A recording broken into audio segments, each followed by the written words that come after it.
हे भगवान, आज फिर से लेट हो गई। मालकिन बहुत गुस्सा करेगी। यही सोचते सोचते चंबेली जल्दी से अपनी सफाई की कोठी में जा रही थी। जाकर डोरबेल बजाती है और अंदर से मालकिन निकल आती है। चंबेली, आज फिर तो इतनी देर से आई है, क्या हो गया? माफ कर दीजिए मालकिन, मेरी बेटी की तबीयत खराब थी, उसे डॉक्टर पर ले गई थी, इसलिए देर हो गई। आइंदा आपको शिकायत का मौका नहीं मिलेगा। चल ठीक है, कोई बात नहीं। किचन में बर्तनों का ढेर रखा है, वैसे ही बहुत देर हो चुकी है। चल जल्दी से काम खत्म कर। चंबेली दौड़ते हुए किचन में बर्तन धोने चली जाती है। उसकी नजर एकदम से काम करते करते कचरे के डब्बे पर पड़ जाती है। हे भगवान, कैसे लोग हैं ये। हमें एक वक्त का खाना नसीब नहीं होता, इतनी मेहनत करने के बाद भी। और ये लोग इतना खाना कचरे में फेंक देते हैं। पता नहीं कितना है इनके पास फेंकने के लिए। अपना काम खत्म करने के बाद चंबेली घर वापस आ जाती है और रात में जब उसका पति राजेश्वर वापस आता है तो काफी परेशान था। अजी क्या हुआ, इतने परेशान लग रहे हो? सब ठीक तो है? हाँ चमेली, क्या बताऊं, क्या किस्मत पाई है हमने।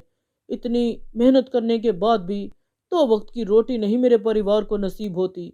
मालिक से बोलना चाह रहा था कि तनख्वाह बढ़ा दें, उन्होंने आगे से डांट दिया तो मैं काम पर रखा है, यही बहुत है। ये क्या कर मुझे फारिग कर दिया। मैं तो क्या करूं, अब तनख्वाह भी नहीं बढ़ा रहे मेरी। अजी, मेरी भी यही हालत है। मैं तो मालकिन से तनख्वाह बढ़ाने की बात भी नहीं करती, ऊपर से रोज़ाना लेट हो जाती हूँ। अगर ये बात मैंने की तो कहीं वो मुझे काम से ना निकाल दे, मुझे बस यही डर लगा रहता है।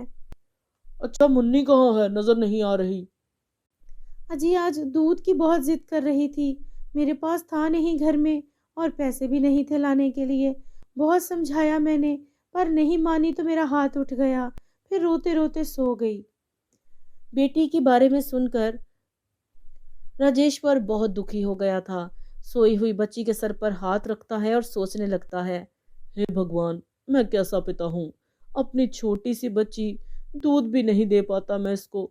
मेरी बच्ची दूध के लिए भी तरसती रहती है। वक्त जैसे जैसे गुजर रहा था, एक दिन चंबेली फिर से लेट हो जाती है और मालकन खूब गुस्सा निकालने लगती है। तुम्हारा मसला क्या है चंबेली? कभी बेटी की तबीयत खराब हो गई, कभी शौहर छुट्टी करके बैठ गया, अब कह रही हो उसका एक्सीडेंट हो गया। तुम्हारे ये रोज रोज के ड्रामे नहीं चलेंगे।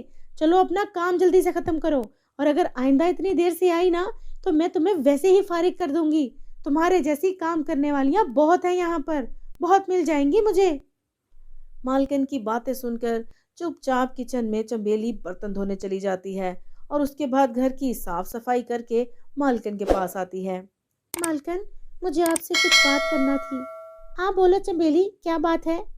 मालकिन, आप जो रोज इतना खाना कचरे में फेंक देते हो, वो मत फेंका करो, मुझे दे दिया करो, मैं ले जाया करूंगी। अच्छा ठीक है, कल से फ्रिज में रख दिया करूंगी बचा हुआ खाना, तुम ले जाया करना।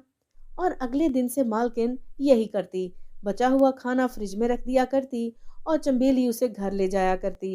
एक दिन जब चंबेली काम खत्म करके खाना हाथ में पकड़े घर जा रही थी, तभी मालकिन और उसका पति राज भी वहीं बैठा था। राज बहुत गौर गौर से चंबेली को देख रहा था। तभी वो अपनी पति कविता से पूछता है। कविता, ये चंबेली हाथ में क्या लिए जा रही है। अजी वो बचा हुआ खाना है, कह रही थी कचरे में मत फेंका करो, मुझे दे दिया करो। मैंने कहा ठीक है, फ्रिज में रख देती हूँ, ले जाती है खाने के लिए। अरे मुझे क्या लगता है कोई और भी चक्कर है, ये घर का कोई और सामान भी उठा कर ले जाती होगी। अरे नहीं नहीं, वो ऐसी नहीं है। तुम्हें क्या पता, घर में छोटा छोटा कीमती सामान बहुत है, अपने सामान में डालकर ले जाती हो, हमें क्या पता लगेगा। अजी आप ठीक कह रहे हैं, लेकिन ये बात तो मैंने कभी सोची ही नहीं। अगले दिन फिर चंबेली काम खत्म करके जाने लगती है।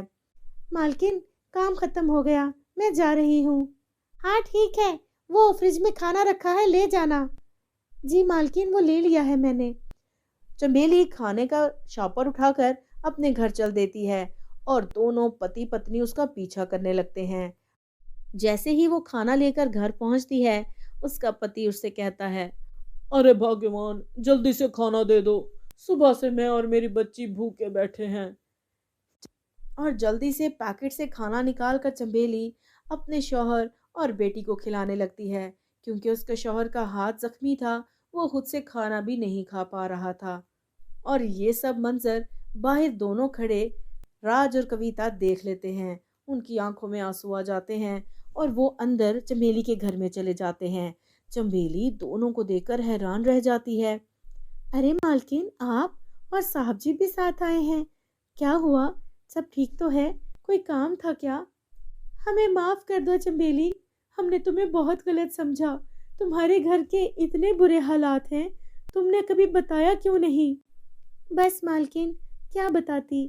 जिस फैक्ट्री में ये काम करते थे, वहीं की मशीन में इनका हाथ आकर हड्डी टूट गई। इन्होंने मालिक से अपने इलाज के पैसे मांगे, लेकिन उसने काम से ही निकाल दिया।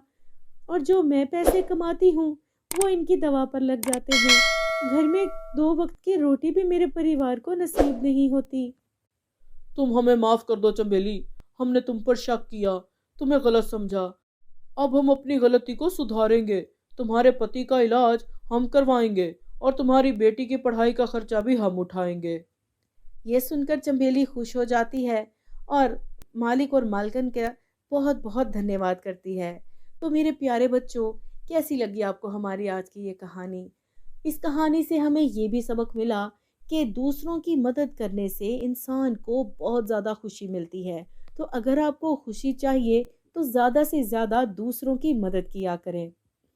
कहानी आपको पसंद आई हो तो लाइक करें और चैनल को सब्सक्राइब कर लें।